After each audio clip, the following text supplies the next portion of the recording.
Irmãos, lição de número 5, essa é a nossa etapa que nós estaremos estudando no dia de hoje, da nossa lição, a série de lições Firmados em Cristo, que é o estudo do livro, da carta do apóstolo Paulo aos Colossenses e depois no final a carta que o apóstolo Paulo enviou a Filemon.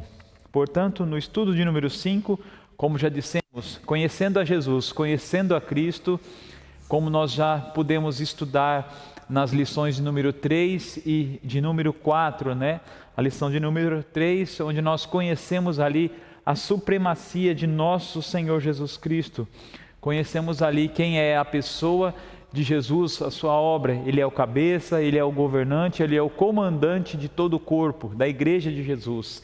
Ele não é apenas um pequeno Deus, como é intitulado aqui pelos falsos mestres que estavam atacando a igreja de Colossos, os nossos irmãos colossenses. Ele não é apenas um pequeno Deus, uma pequena emanação de um Deus maior. Ele é o próprio Deus, 100% homem, 100% Deus. Assim, conhecendo a supremacia de Cristo, firmados no seu Evangelho, conforme estudamos no sábado passado, através do conhecimento da palavra do Senhor, daquilo que Jesus Cristo nos forneceu de conhecimento a respeito da sua vontade, da sua doutrina, do seu Evangelho, hoje nós somos conclamados através de um imperativo negativo, ou seja, um não deixem serem enganados.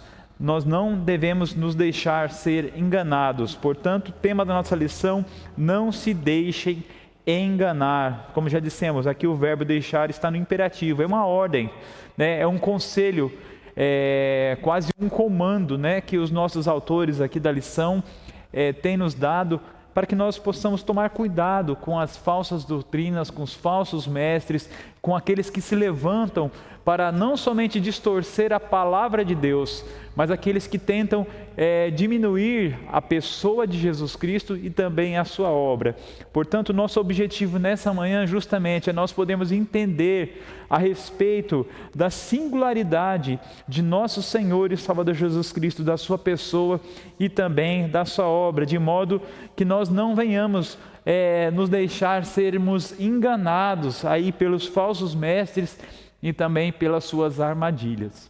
Armadilhas essas que muitas vezes parecem muito interessantes, muito válidas, muito bonitas, mas que no final sabemos que são laços para a morte. O nosso tema justamente nos fala a respeito de engano. Engano justamente conforme o dicionário da língua portuguesa nos traz aqui como significado, o que? Induzir ao erro, quando muitas vezes somos enganados, somos induzidos a errar, somos levados a errar. É algo que nos faz cair, cair num erro, é uma mentira, é um ludibriar, é uma alteração da verdade. Então você vê que vários significados que o próprio dicionário da língua portuguesa nos traz a respeito do engano. Muitas vezes, quando a palavra de Deus ela é traduzida, ela é interpretada de maneira equivocada, de maneira realmente a trazer satisfação àqueles falsos mestres, alterando assim a verdade, persuadindo através do que? Da astúcia, da malícia, tentando seduzir as pessoas através dos seus enganos, buscando assim os incautos, ou seja, aqueles que não estão preparados, aqueles que não estão solidificados e bem fundamentados nas verdades da palavra de nosso Senhor Jesus Cristo. Portanto, nesse estudo nós vamos entender justamente isso. Podemos conhecer profundamente, e o desejo do nosso coração é que também você conheça profundamente Jesus Cristo e a sua obra, a pessoa de nosso Senhor e Salvador Jesus Cristo. Quero dizer, em primeiro lugar, Jesus como 100% homem e 100% Deus. Ele é Deus, nele habita plenamente a divindade. No seu corpo habita completamente, plenamente toda a divindade, como já podemos estudar aqui no sábado passado. Ele é o Senhor da criação, o cabeça da igreja, o Rei dos reis, o Senhor dos senhores, Supremo Deus, aquele que em tudo tem a supremacia, aquele que está sobre todos. Ele é o verdadeiro mestre. Ele é o verdadeiro mestre, ele é o absoluto. Conhecer Jesus é entender quem ele é. Quem é Jesus? Ele é o caminho, ele é a verdade, ele é a vida. Ele mesmo disse isso aos seus discípulos: eu sou o caminho, eu sou a verdade, eu sou a vida. Nós vemos aqui que Jesus, ele traz para si aquela identificação que o próprio Deus forneceu ao grande profeta, o grande libertador Moisés. Quando Moisés fora chamado por Deus lá no Monte Sinai, quando Deus então aparece a ele através daquela sarça que se queimava, e Moisés então pergunta para Deus: mas Senhor, e se me perguntarem quem está me enviando? E Deus então diz a Moisés: diga que o eu sou é quem está te enviando. E naquele momento, quando Jesus então diz aos seus discípulos, eu sou, ele está mostrando para os seus discípulos que ele também é Deus, que ele é o Deus encarnado, ele é o Deus que se fez carne e habitou entre nós, conforme nós vemos no relato do evangelista João, no capítulo de número 1. Eu sou o caminho, ou seja, só há um caminho que nos leva a Deus, que é Jesus Cristo. Ninguém vem ao Pai senão por mim, ele mesmo nos disse. Nos leva até Deus, nos reconciliou com o Pai, nos fez novamente amigos de Deus. Nós estávamos separados de Deus, nós estávamos mortos em nossos delitos e pecados. Nós tínhamos ali uma inimizade com Deus. Deus tinha realmente uma ira contra nós, porque nós estávamos nos pecados, nos erros, nas falhas, e Jesus então nos reconcilia novamente, nos torna novamente amigos de Deus. Ele é a verdade, ele mesmo conclama: eu sou a verdade. Por que a verdade? Porque ele é o verdadeiro mestre.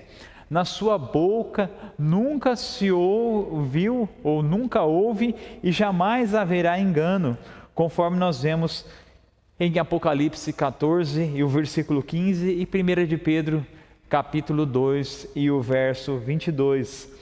Jesus é a palavra que é viva e eficaz. Hebreus 4:12 nos diz isso, Apocalipse 2:16 e Apocalipse 19 e o verso 15. Jesus, ele é a vida, ou seja, eu vim para que vocês tenham vida e a tenham em abundância, conforme nós vemos João capítulo 10 e o versículo 10, a parte B. Jesus veio nos dar vida e essa vida com abundância, ou seja, uma vida plena, uma vida saudável, realmente uma vida consolidada nos princípios de nosso Senhor e Salvador Jesus Cristo. Ele nos resgatou da morte para a vida, ou seja, Ele nos tirou lá do império das trevas e nos trouxe para o seu reino, nos trouxe para Ele mesmo, conforme nós vemos em Efésios, no capítulo 2, a partir do versículo 1 ali, versículo 1 até o versículo 10, nós vemos ali a obra tão maravilhosa que Jesus Cristo ele fez e realizou por mim e por você. O seu sacrifício salvador, entregando a sua vida na cruz por nós e também em nosso lugar. Então, conhecendo, irmãos, a supremacia de nosso Senhor Jesus Cristo, firmados no seu evangelho, nós podemos então vencer os falsos mestres, os falsos profetas, aqueles que tentam nos induzir ao erro. Portanto, a palavra do Senhor, como texto base da nossa lição, nos mostra justamente o que? Colossenses capítulo 2 e o versículo 8, que diz assim: tendo cuidado para que ninguém vos faça presa sua, por meio de filosofias e vãs sutilezas, segundo a tradição de homens, segundo os rudimentos do mundo e não segundo Jesus Cristo.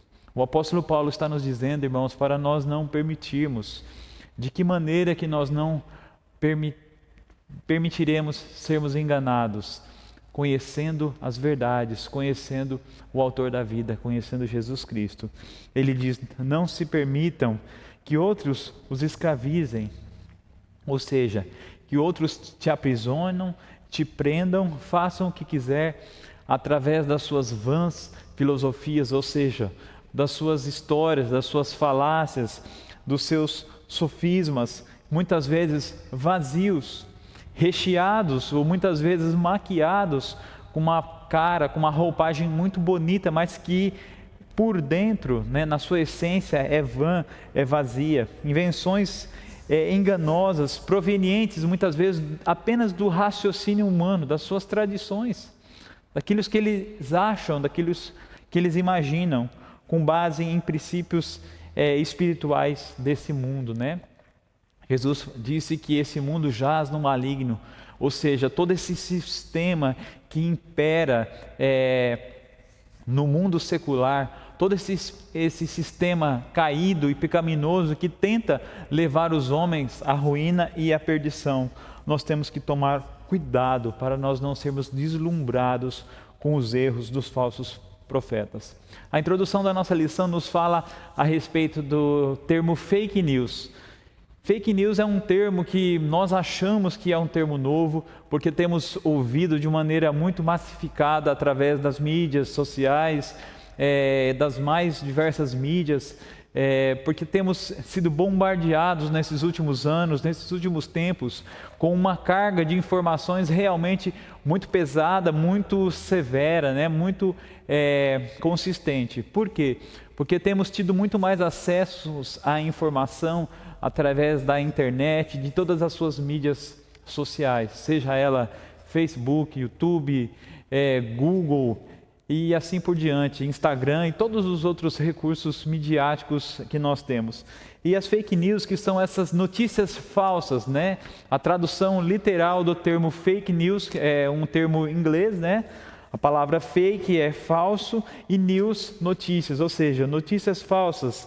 É um termo que aparentemente novo, mas esse termo já existe e já foi citado desde o século XIX, para justamente o quê? Dar esse entendimento a respeito dessas notícias que muitas vezes são falsificadas ou que são manipuladas. Muitas vezes pega-se uma notícia aparentemente verdadeira ou até uma notícia verdadeira e faz-se uma manipulação das palavras, dos termos, para dar impacto, para chamar a atenção, para tentar o quê? Influenciar de maneira muitas vezes negativa a audiência que está recebendo então essas notícias. Nós temos que tomar cuidado, irmãos.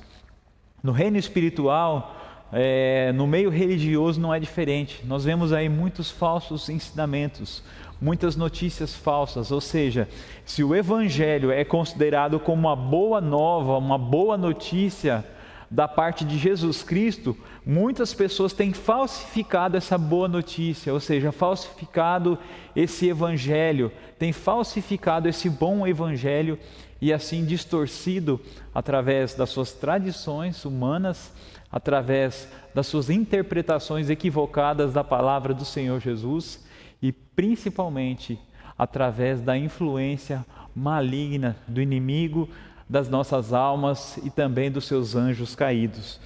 Nós vemos aqui que o pai da mentira, ou seja, o pai das fake news, é justamente o diabo.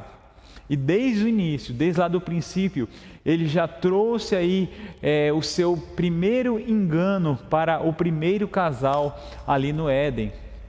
Quando então nós conhecemos a história, aqueles que ainda não a conhecem, ele então visita Eva ali no jardim e engana Eva, a seduzindo para que ela possa tomar daquele fruto da árvore do conhecimento do bem e do mal, ao qual Deus já havia dado a ordem expressa ao casal. E dito da seguinte maneira, Deus falando: de toda a árvore que contém no jardim, vocês poderão comer, tocar e usufruir. Apenas da árvore que está no meio do jardim, a árvore da ciência do bem e do mal, vocês não poderão tocá-la e nem comê-la, porque neste dia que vocês assim o fizerem, certamente vocês morrerão. Não somente a morte física, mas a morte espiritual. E o diabo disse para Eva: não, Deus, ele disse isso, é mentira. Ele tem medo que vocês comam dela, porque no dia que vocês comerem dessa árvore, vocês serão assim como ele é, conhecedores de todo bem e todo mal. Então ele fez uma perversão da palavra de Deus, ele fez uma distorção, e assim ele foi o propagador da primeira fake news. Então nós temos que tomar muito cuidado, irmãos, e assim foi lá na igreja de Colossos, com os irmãos colossenses, os falsos mestres, aqueles homens que estavam infiltrados dentro da igreja. Assim como Jesus disse lá em seu sermão, famoso sermão do monte, Mateus no capítulo 7, e o versículo de número 15, tomem cuidado, porque surgirão no meio de vocês, ou seja, no meio da igreja de Deus, ou seja, no meio da igreja, surgirão falsos mestres, homens enganadores, surgirão lobos travestidos em pele de ovelha, para poder o quê? Enganar o rebanho, para levar após si o rebanho e conduzir assim o rebanho até a morte. Assim foi as palavras do Senhor Jesus. Esses homens, esses enganadores e falsos mestres, tinham a Bíblia nas suas mãos, tinham a palavra de Deus, utilizavam a palavra de Deus, mas justamente o que? Faziam uma interpretação bastante equivocada da palavra de Deus. Muitas vezes traduziam falas e textos ao seu bel prazer, para satisfazer as suas conveniências, para poder então assim enganar muitas e muitas pessoas. Segundo eles, esses homens que eram considerados como os gnósticos, e sabemos que a palavra gnóstico vem justamente de um termo grego, o gnosis, que significa conhecimento. Justamente o conhecimento é uma coisa muito importante, muito boa, mas quando ela é utilizada para o bem. E esses homens estão usando o conhecimento, a gnosis, justamente o quê? Para perverter as verdades da palavra do Senhor. Esses homens negavam Jesus Cristo e a sua pessoa e obra, consideravam Jesus Cristo apenas como uma simples emanação da parte de Deus. Não consideravam Jesus como 100% homem e 100% Deus. Portanto, conhecendo essa sutileza, conhecendo esses ensinos falsos dos falsos mestres, vamos então à palavra de Deus, vamos à palavra de Jesus Cristo, vamos entender o que a palavra de Deus nos orienta, para que nós não venhamos ser pegos de surpresas e assim acabarmos caindo, sendo enganados. A palavra do Senhor nos mostra, irmãos, através de Colossenses, no capítulo de número 2, o versículo 8, Paulo ele faz, como ele colocasse uma placa, um sinal de perigo em algum lugar. É quando você está trafegando muitas vezes por uma estrada, ou quando você chega até um local de muito perigo, de repente de uma obra, de um buraco, e lá tem uma placa muito grande escrito, cuidado, perigo. Então o apóstolo Paulo justamente usa o capítulo 2 de Colossenses. Você pode estar com a sua Bíblia aberta aí no livro de Colossenses, a partir do capítulo de número 2, e os versículos 6 até o versículo 15, nós poderemos estar inteirados totalmente a respeito do assunto da nossa lição. E ele diz justamente isso, que ninguém vos engane. Era como uma placa de cuidado, perigo, falsos mestres. Não se deixem ser enganados por esses falsos mestres. Não se deixem ser enredados como prisioneiros de guerra, como aqueles que são atacados pelos seus inimigos, que são vencidos e são levados cativos, expostos à vergonha, à humilhação, à tortura e muitas vezes até mesmo à morte. E, portanto, Paulo frisa nesses versículos, Colossenses 2, do 6 até o 15, ele está fazendo 4 reafirmações a respeito da pessoa de Jesus e também da sua obra. São os 4 itens da nossa lição, as 4 respostas para as 4 perguntas. Assim diz o primeiro item, nos reafirma a respeito da suficiência de nosso Senhor Jesus Cristo. dizermos aqui que Jesus ele é suficiente em si, porque ele é Deus. Depois nós vemos aqui a identidade de Jesus. Identificaremos aqui quem é Jesus Cristo, quem era Jesus para os falsos mestres e quem é Jesus para cada um de nós, que é revelado na sua santa palavra. No terceiro item nós vemos aqui a dignidade de nosso Senhor Jesus Cristo, porque Ele é digno, porque Ele é considerado como digno, como merecedor de toda a glória e de toda a honra. E por último, o último item, nós vamos ver aqui a sua obra maravilhosa e bendita na cruz do Calvário. Portanto, a primeira pergunta nos fala a respeito de 4 imagens bastante vívidas, 4 exemplos utilizados que os cristãos precisam estar firmes em Cristo. Eu e você temos que estar firmados em Jesus, assim como nós aprendemos na lição do sábado passado, firmados no Evangelho, na boa notícia, nos ensinamentos de Jesus. E que exemplos são esses utilizados? O primeiro dele, justamente, é utilizado o verbo radicado.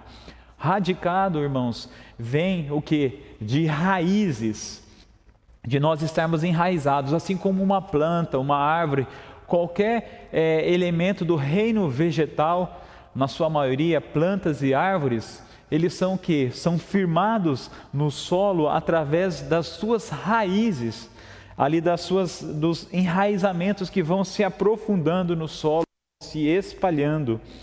Quanto mais profundas e sólidas são essas raízes, muito mais a planta ela se fortalece. A planta que tem boas raízes profundas, está firmada num solo também muito bom e muito forte.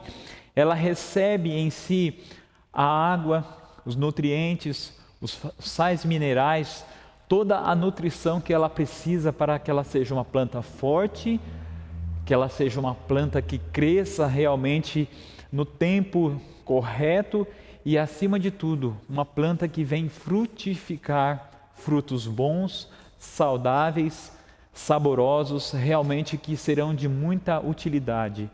Portanto, irmãos, eu e você, assim como plantas, a lavoura de Deus, possamos estar arraigados, que nós possamos ser aquela planta da boa semente que caindo em solo bom e fértil, ela se solidifica, se enraiza muito bem, ela está firmemente radicada e cresce para a glória de nosso Senhor Jesus Cristo. O segundo item aqui, a segunda imagem vívida que nos mostra a firmeza do crente em Jesus, é o verbo edificados, ou seja, do verbo edificar.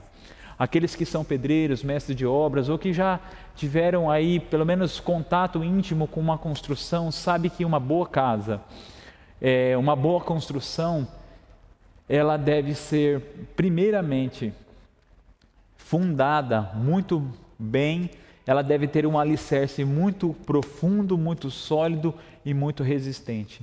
Um bom engenheiro civil, aí, um bom arquiteto, quando ele vai fazer um projeto de uma casa ou de um prédio, seja ele qual for, em primeiro lugar ele vai estudar a qualidade do solo.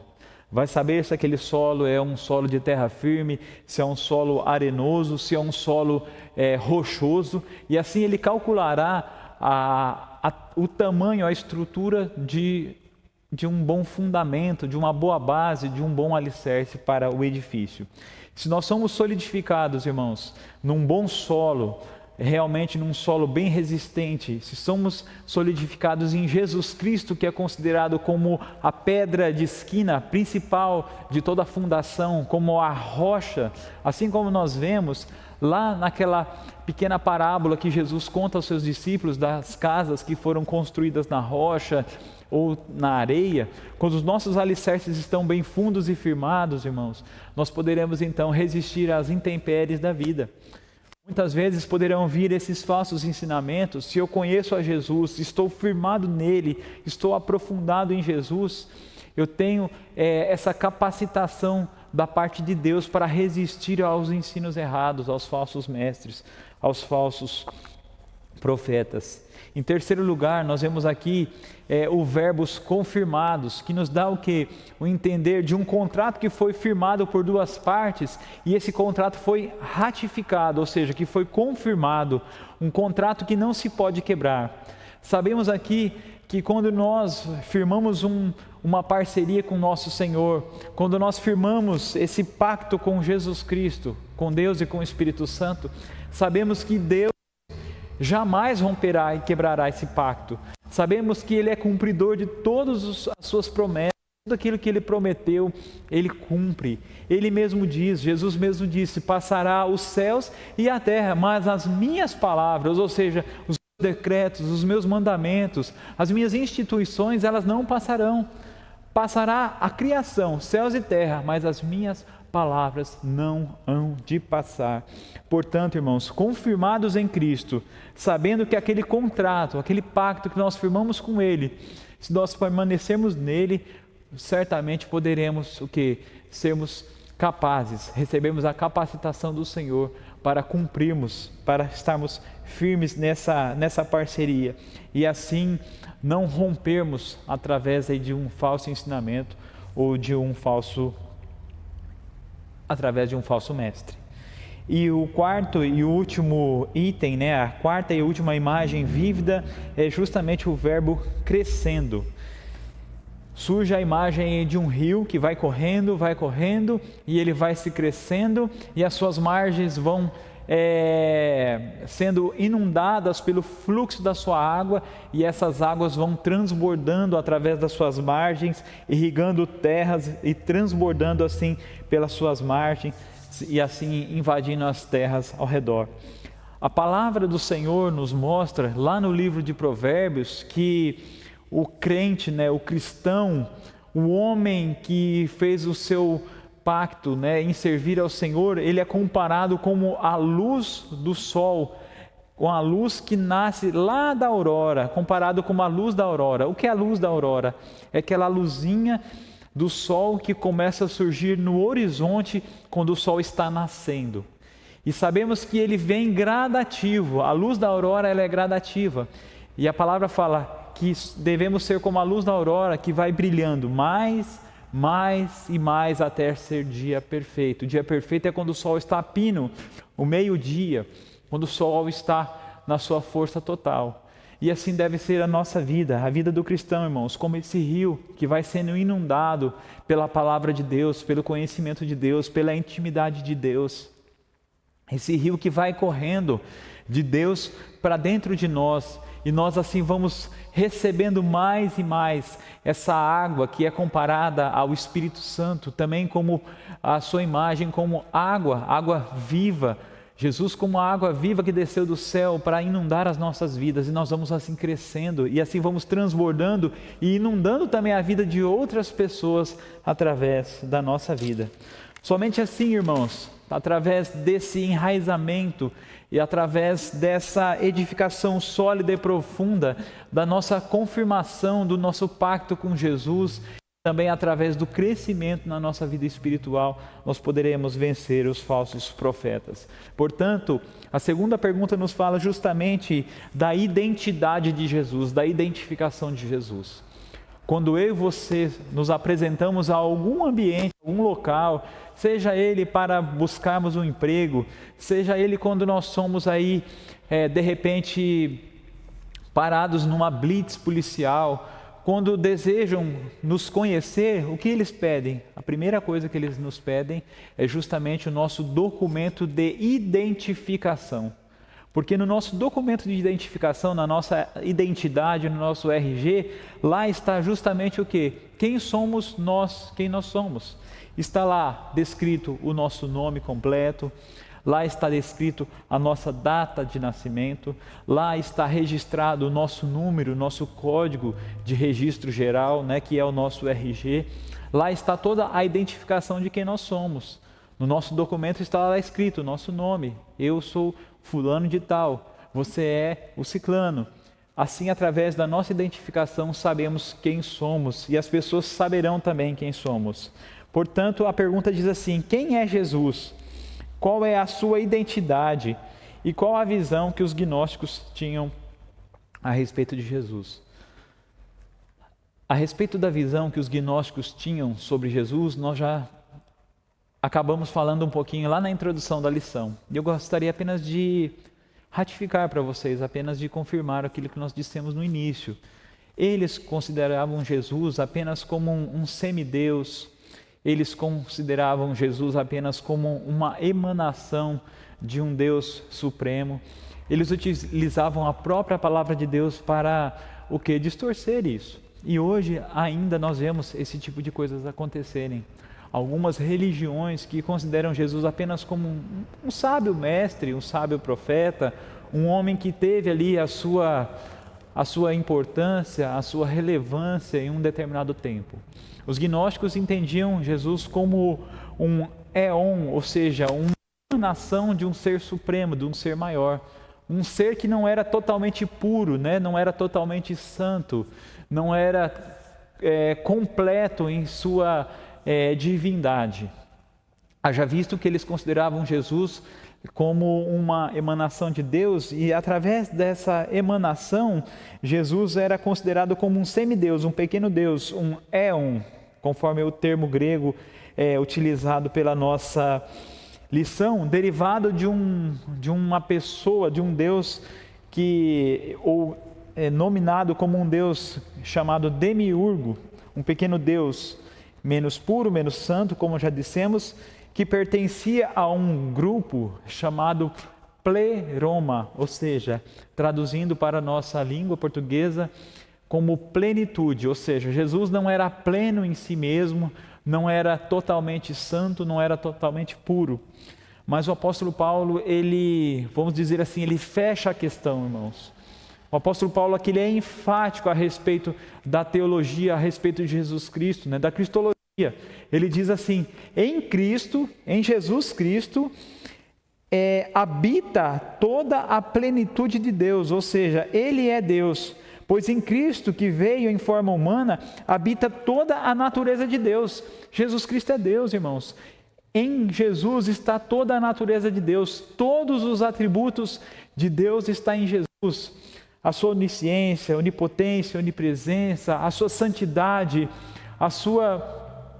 o seu amor, a sua bondade, a sua misericórdia, todo o seu poder, tudo habita em Jesus, porque Ele é Deus, 100% homem, sim, e 100% Deus. É o Deus que se fez carne, é o Deus que se diminuiu a forma humana para dar-se a nós, para que nós pudéssemos assim o conhecê-lo, conhecer a Deus através da pessoa de nosso Senhor e Salvador Jesus Cristo. Em Jesus, conforme diz Colossenses 2:9, habita corporeamente toda a plenitude da divindade.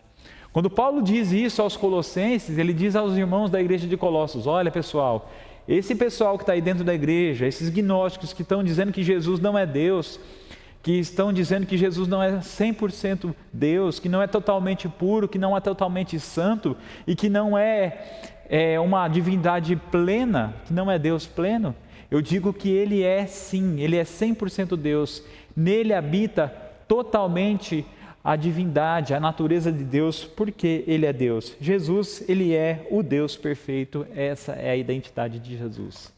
Portanto, irmãos, confie em Jesus Cristo, confie na pessoa e na obra de Cristo, Ele é Deus. A lição usa um termo muito interessante, que ofender um cachorro é diferente de você ofender um rei.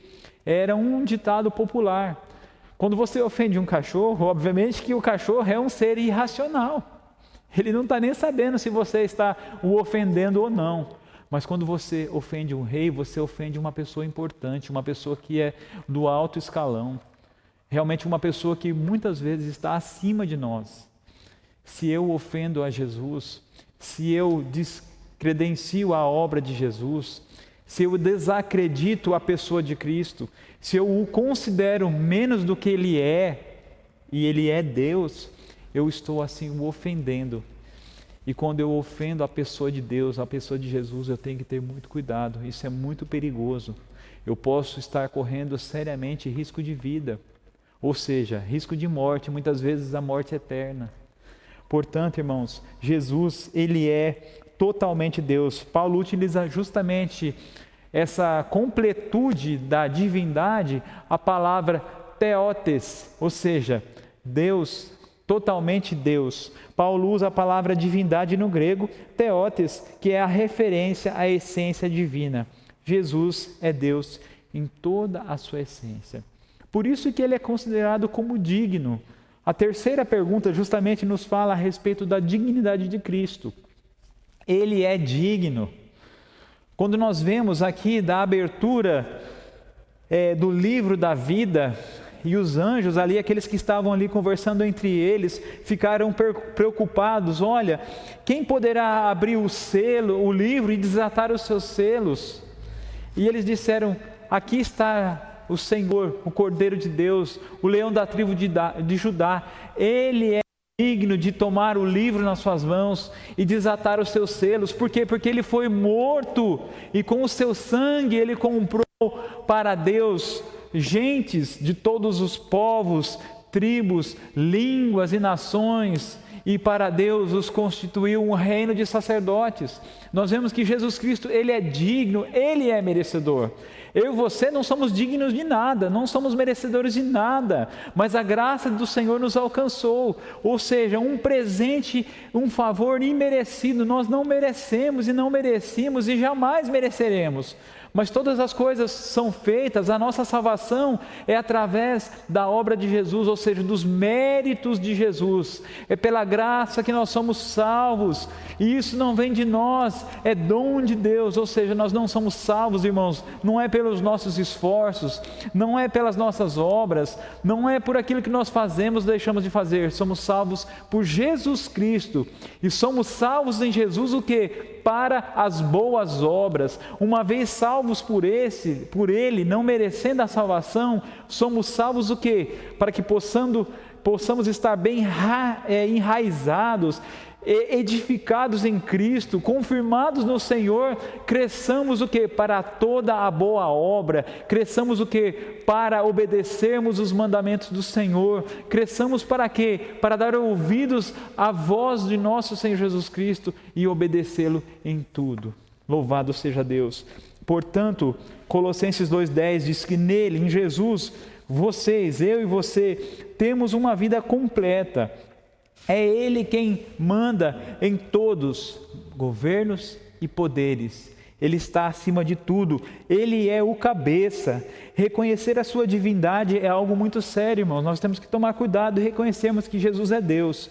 Apocalipse 17 e o versículo 14 diz assim, que Jesus, ele é o vencedor, ele é o Rei dos reis, o Senhor dos senhores. João, em Apocalipse 19:16, ele ratifica dizendo, está escrito nele, na sua coxa e no seu manto, Rei dos reis, Senhor dos senhores. Esse é o título do nosso Senhor, está escrito na sua coxa e no seu manto, Rei dos reis e Senhor dos senhores. E Paulo, falando aos Romanos, no capítulo 3 e o verso 26, ele diz que Jesus, ele é o justo, ele é justo e é justificador, ou seja, Jesus é aquele que tem a capacidade, somente ele, de me justificar e de te justificar, de nos tornarmos justos diante de Deus. Como nós vemos escrito lá em Efésios, no capítulo 2, irmãos, nós estávamos mortos nos nossos delitos e pecados, mas pela graça do Senhor nós somos salvos. Nós somos salvos por Jesus Cristo. Ele nos tornou justos e Ele é o justificador daqueles que têm a sua fé nele, em Jesus Cristo. Portanto, nós vemos aqui duas coisas que nos falam a respeito da dignidade. Por que ele é digno? Por que Jesus Cristo é considerado como merecedor e digno? Em primeiro lugar, porque ele foi humilhado. Ele foi extremamente humilhado. Portanto, Filipenses, no capítulo de número 2, os versos 6 a 8, eu gostaria de ler esse texto na íntegra com os irmãos. Filipenses, capítulo 2, os versículos de 6 a 8, nos diz da seguinte maneira: Quero ler a partir do versículo 5 para que possamos ter um bom entendimento. Tendo em vós o mesmo sentimento que houve também em Cristo Jesus. O apóstolo Paulo conclamando que haja em nós também. Pois ele, subsistindo em forma de Deus, ou seja, existindo em forma de Deus, tendo a substância de Deus, sendo ele mesmo o próprio Deus, ele não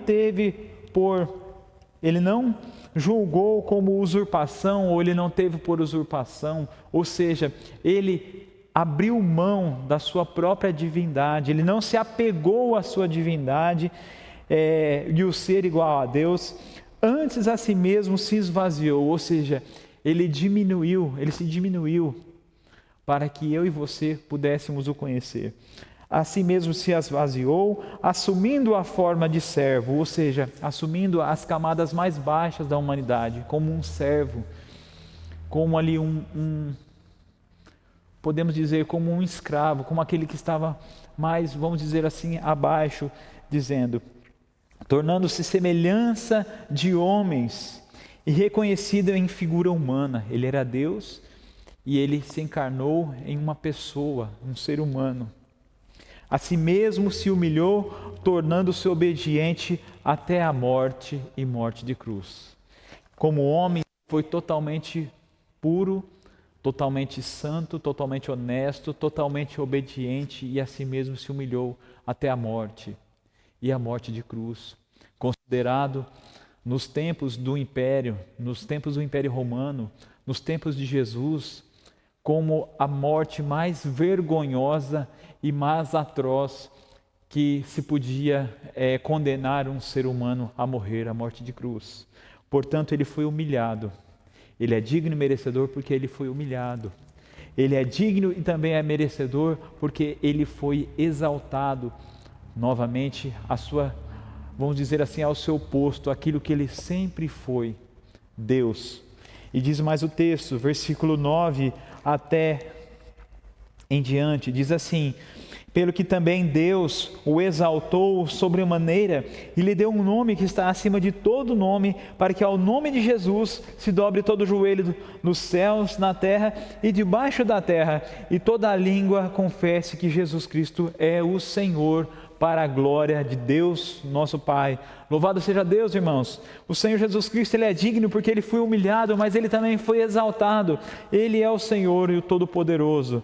Portanto, a quarta pergunta vem nos reafirmar a obra de Jesus Cristo. E aqui está elencado 5 pontos, ou seja, foram listados aqui 5 pontos que os nossos irmãos aqui, fazendo as suas pesquisas, buscaram, e o pastor, então, reverendo Hernandes Dias Lopes, elencou esses 5 pontos, e nós colocamos aqui na nossa lição, que diz assim: o primeiro ponto, a transformação interior que é feita em nós, através da obra de nosso Senhor e Salvador Jesus Cristo. Enquanto, irmãos, na circuncisão, o apóstolo Paulo fala assim, que vocês possam ser transformados e considerados como servos de Jesus Cristo, não pela circuncisão que era feita na carne, ou seja, aquele ritual judaico que era feito ao 8º dia, na carne de todo menino, né? Que ao 8º dia era cortada uma pequena partezinha da sua carne, para que ele pudesse ser considerado como um judeu, né? Como um homem israelita, como pertencente ao povo de Deus. E o apóstolo vai além, que vocês não venham ser mais circuncidados na sua carne, mas que vocês possam ter o coração circuncidado, ou seja, na imagem do batismo. Ele usa o batismo ali como uma imagem, não somente um pequeno pedacinho que era modificado, que era tirado, mas que nós possamos o quê? Mergulhar no batismo, sermos sepultados com Cristo Jesus e através do seu poder, da sua ressurreição, sermos trazidos novamente à vida. Ou seja, morremos para o nosso velho homem. O velho homem, então, ele é mortificado, ele é morto, embora nós vivamos nessa vida, nesse presente século, mas como disse Tito, possamos viver de maneira sábia e piedosa, numa nova vida para a glória de nosso Senhor e Salvador Jesus Cristo.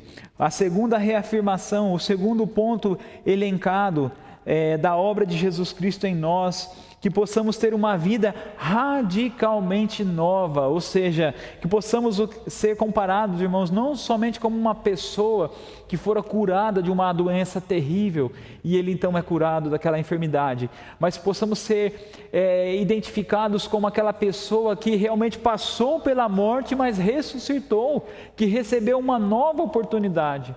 Assim como uma pessoa que de repente sofre um acidente, seja ele de qual espécie for, automobilístico, como exemplo, muitas vezes nós ouvimos histórias de pessoas que falam: olha, eu passei por aquele acidente, realmente eu fiquei num estado que eu estava praticamente morto, e eu naquele momento então já não tinha mais esperança para mim, mas de repente Deus me devolveu a vida e eu tive uma segunda chance, e eu posso dizer que agora eu tenho 2 datas de nascimento. Essas pessoas dizem: eu tenho uma nova vida. Que possamos assim, irmãos, de Jesus termos uma nova vida.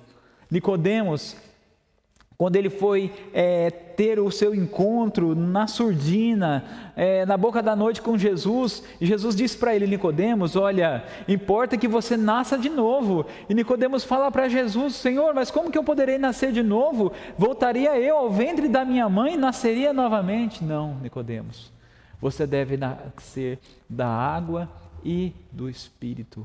Você deve ser uma nova criatura em mim.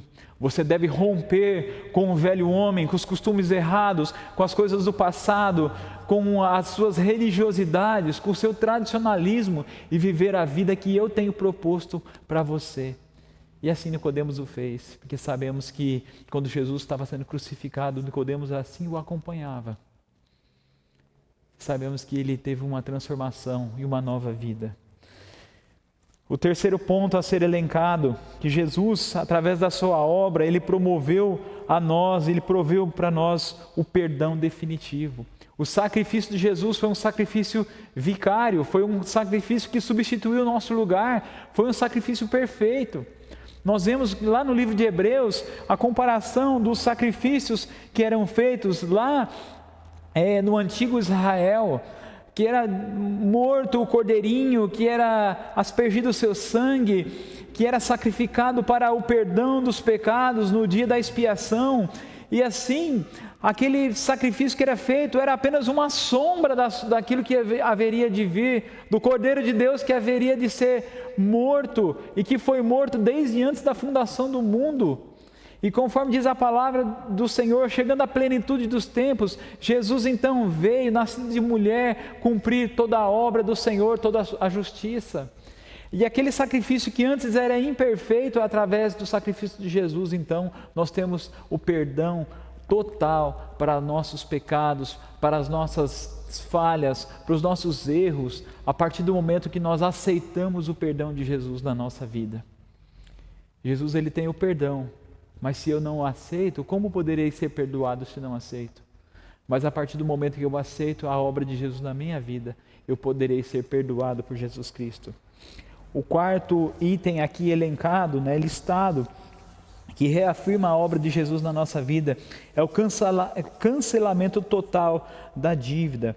Nós vemos ali que em Colossenses capítulo 2, aproximadamente no versículo de número 14, salvo engano, ele nos diz justamente que o escrito da nossa dívida, ela foi cancelada, ela foi raspada, ela foi esfregada, ela foi apagada.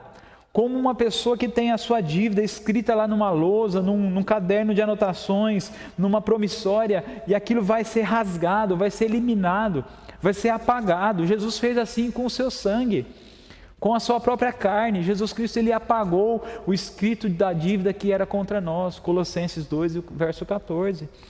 E assim, portanto, aquilo que eu e você tínhamos como uma dívida impagável, porque era altíssima essa nossa dívida, nós fomos comprados pelo sangue de nosso Senhor Jesus Cristo. Ele pagou o preço por mim e por você, um preço muito alto, que foi o seu sangue na cruz do Calvário. Preço de sangue. Foi então cancelado a minha dívida. Receba isso, irmãos. Alegre-se no Senhor Jesus. Receba o pagamento das suas dívidas pelo sangue de nosso Senhor Jesus Cristo. Você já não é mais um condenado. Você agora é um servo do Senhor. você foi resgatado da morte para a vida.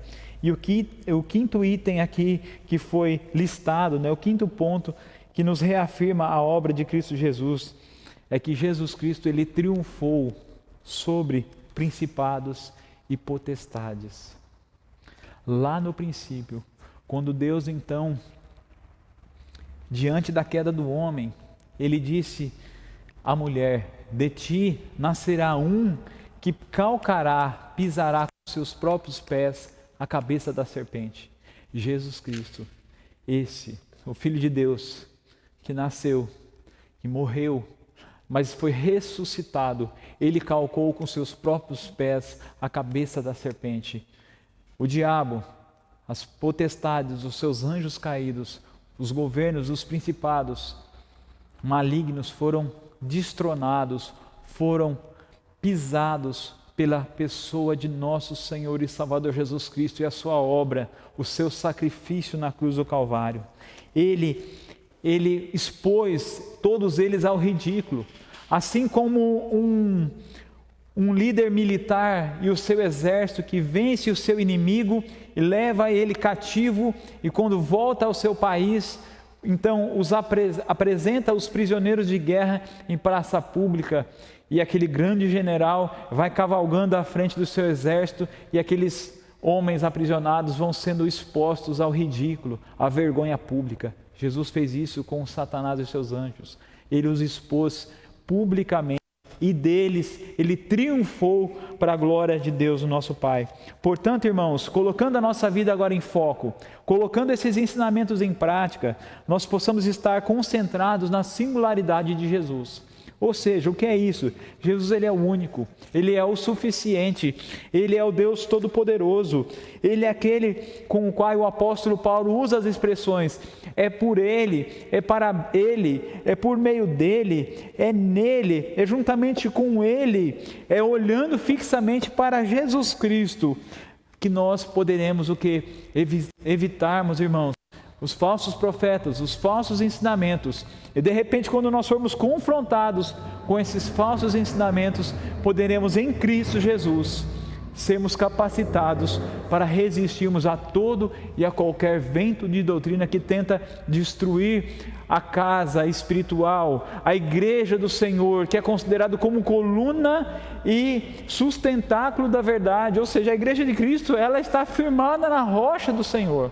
Nós vemos que muitos ventos já atacaram e atacam e continuarão atacando a igreja de Cristo, mas Jesus mesmo fez a promessa, e sobre a igreja do Senhor as portas do inferno não prevalecerão sobre ela. Ou seja, a igreja que sou eu e você, se estivermos firmados e arraigados em Jesus, continuaremos vencendo para a glória de nosso Pai. Portanto, irmãos, tome cuidado, esteja alerta. Essa é a nossa sexta e última pergunta. Esteja alerta com as armadilhas dos falsos mestres. Eles continuarão ainda investindo em mim e em você. Os falsos mestres muitas vezes estão escondidos no meio do povo de Deus. Estão muitas vezes como lobos travestidos em pele de cordeiro.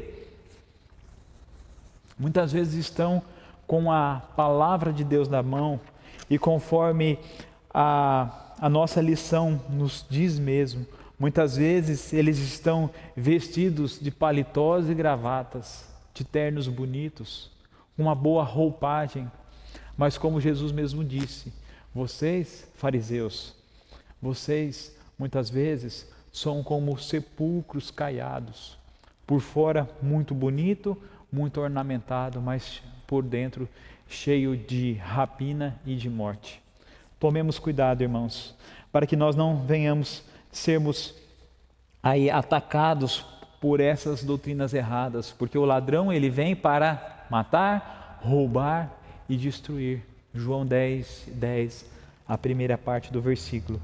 Mas se eu e você estivermos arraigados em Jesus, como mesmo o apóstolo Paulo nos disse aos Gálatas, no capítulo de número 1 e o versículo 8, para nós finalizarmos: nem ainda que nós, ou seja, o apóstolo Paulo dizendo aos irmãos da galáxia, nem que nós viéssemos aqui com outro evangelho, nem que descesse um anjo do céu e vos anunciasse um outro evangelho, um evangelho diferente daquele que nós já vos pregamos, que esse seja considerado como anátema, ou seja, como maldito.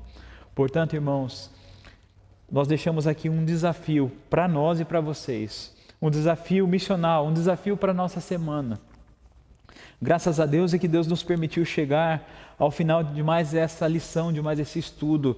E o desejo do nosso coração é que o Espírito de Deus ajude-nos, a mim e a você, a nós colocarmos em prática esses ensinamentos e a cada dia, mais e mais, confiarmos em Jesus Cristo, nosso Senhor, o Rei dos Reis, o Senhor dos Senhores. E se nós conhecendo isso, o que nós devemos fazer agora, irmãos? Darmos os primeiros passos em prol de vivermos aquilo que nós estudamos. Possamos viver a palavra do Senhor. Não temos apenas que nos proteger de estilhaços causados pelas heresias, que as heresias muitas vezes são como bombas. Muitas vezes nós não somos atingidos diretamente, mas os seus estilhaços podem nos atingir. E muitas vezes espalhados dentro e fora das igrejas. Também precisamos agir em defesa daqueles que estão mais vulneráveis a esses ataques. Se sabemos que existem irmãos nossos que estão muitas vezes mais vulneráveis aos ataques, que possamos estar ali cercando, ajudando, orientando na palavra do Senhor, que eu e você possa também fazer esse trabalho, esse papel. Isso é parte da nossa missão, é o resultado de nós podermos então em salvar almas para Jesus. Visto que nós vivemos uma guerra espiritual, não saia da trincheira despreparado, não saia para a trincheira despreparado. O bom soldado que se empenha em lutar uma guerra desse porte, desse patamar, desse nível, ele não vai para o fronte despreparado. Ele se prepara, ele recebe bem ali as suas instruções, as instruções dos seus comandantes, ele maneja bem as suas armas, ele conhece a sua arma perfeitamente. Eu e você, irmãos, devemos como um bom soldado, assim como o apóstolo Paulo falando a Timóteo, olha Timóteo, todo aquele que deseja a obra do Senhor, deseja boa coisa, mas a necessidade de estar bem preparado, de manejar bem a palavra da verdade, ou seja, conhecer a palavra de Deus, a Bíblia Sagrada, os desígnios do Senhor e manuseá-la bem como um bom soldado. Ele diz mais: rever o tempo que você gasta estudando assuntos bíblicos é um ótimo começo. Haja vista, ninguém precisa virar doutor para ser um exímio defensor da palavra de Deus. Depois de ter afiado o conhecimento, experimente anunciar a verdade àqueles que o cercam, com mansidão, é claro, com muito amor, com temperança, com sabedoria, conforme nós vemos em 2 Timóteo, capítulo 2, o verso 25. Faça como Paulo e parta de uma visão sempre tendo Jesus Cristo como o centro da sua pregação, que a sua pregação seja uma mensagem com conteúdo cristocêntrico. E não faça isso sem antes dobrar os joelhos e pedir ao Espírito Santo que te use, que te capacite para toda a boa obra. Amém? Que Deus nos abençoe, irmãos. Estamos aqui chegando ao final do nosso estudo. Eu quero conclamar a vocês e também a mim, para nós estarmos orando em favor do Iêmen. Esse é um dos países que fazem parte dos 50 países mais perseguidos, que os cristãos são mais perseguidos, que a missão Portas Abertas nos pedem, esse auxílio, que nós possamos auxiliá-los em oração. Ore pelo Iêmen, ali o islamismo é quem prevalece e os irmãos que são cristãos ali, que são um número muito reduzido, eles têm que cultuar a Deus às escondidas. E que se eles forem descobertos, são condenados muitas vezes à tortura, à separação das suas famílias e até mesmo à morte, por amor a Jesus. Orem por esses irmãos, para que o Senhor continue sustentando a vida deles e que Ele continue protegendo os seus servos, aonde quer que eles estejam. Amém? Que Deus nos abençoe. Tenha um bom sábado na paz do Senhor Jesus.